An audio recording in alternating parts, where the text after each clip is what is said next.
I became an environmentalist just out of my love of nature as a child, and became very passionate about ecological issues from what I studied in university.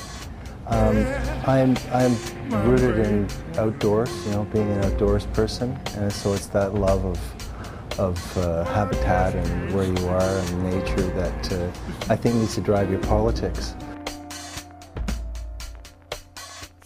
In the late 80s, I helped start a magazine called the Journal of Wild Culture, which was ecology and imagination, so bringing the arts community in the city together with wild foragers and people who are into what now is considered to be a big part of the local food movement, and the poetics of that and the politics of that.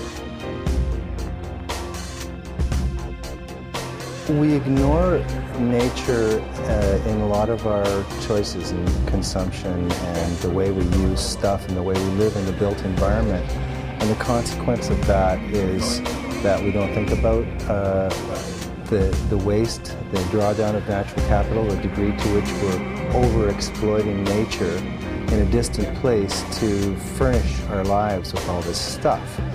So being more connected with nature, you tend to have a sense of, well, how does this affect the ecosystem? How does this affect the world that I love and that I'm part of, and my habitat and the other creatures? So having a sense of affiliation or biophilia with other living things, in which the natural world tends to make you more responsible.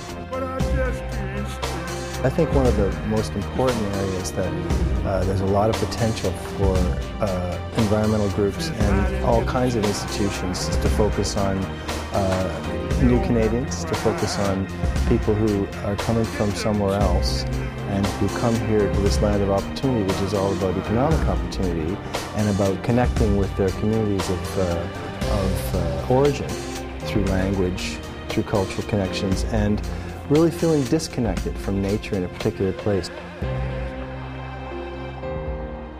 So it's very much a North American issue that everyone comes from somewhere else. They come to North America, and it's a culture of exploitation and abuse of nature based on, well, it's the new world. It's infinite. Let's just use it and make money off it. And so to reverse that, it's, you talk about environmental education, you can talk about a myriad of programs that can help people to reconnect with that sense of stewardship and responsibility.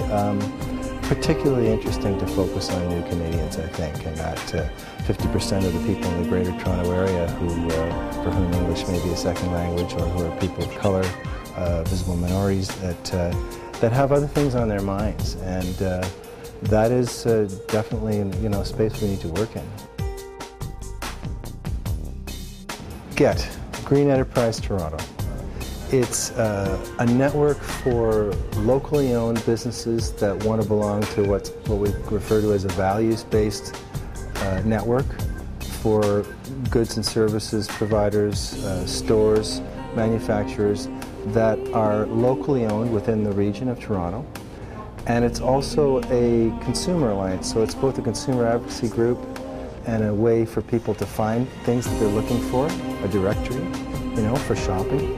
We have almost 400 companies in Toronto now that are members. So it's a movement internationally that focuses on encouraging mindful choices among consumers and encouraging businesses to become more and more socially and environmentally responsible.